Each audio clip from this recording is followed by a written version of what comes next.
Offenbach.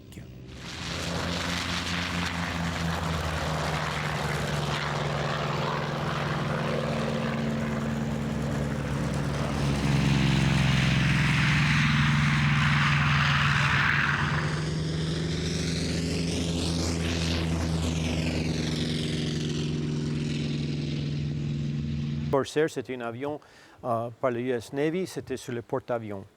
Et c'était un avion utilisé par Pappy Boyington. C'était plus connu par ça, le Baba Black Sheep. Le Black Sheep, c'était ça.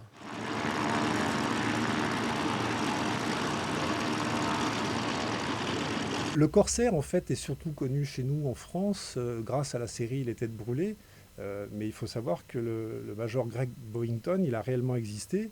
Et c'est vrai que c'était des gens qui étaient condamnés à la prison quasiment à perpète, dont certains étaient condamnés à mort, et qu'on a parachuté un petit peu dans les îles du Pacifique, et ils s'appelaient les Baba Black Sheep. Donc c'est un peu le mouton noir. Mais en fait, c'est cette série qui a rendu le Corsair célèbre. Mais le Corsair, notamment celui qui nous concerne, c'est-à-dire celui de Jean Salis, lui, en fait, c'est un vrai vétéran qui a participé à la guerre de Corée. À l'époque, en Corée, il y avait un as des as qui s'appelait Guy Bordelon, en fait, qui avait le Corsair numéro 21, et celui de la Ferté-Alais, celui de Jeannot, en fait, a le numéro 22. Donc forcément, ce sont des avions qui étaient sur le même porte-avions, et sur l'empennage, en fait, il y avait l'indication NP. On voit sur l'avion de Jeannot, en fait, il y a la lettre P. En fait, cette lettre P correspondait simplement à l'ancien propriétaire américain qui s'appelait Parker.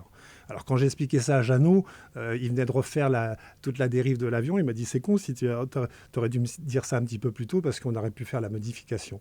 En fait, aujourd'hui, l'avion est en réfection, ce qui fait qu'on va le revoir très très bientôt dans ses couleurs d'origine et il va réintégrer à ce moment-là son marquage NP sur la dérive.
Il faut savoir que les missions des corsaires, c'était quelque chose de pas évident parce qu'il y avait des écrans de fumée, les corsaires sortaient la nuit.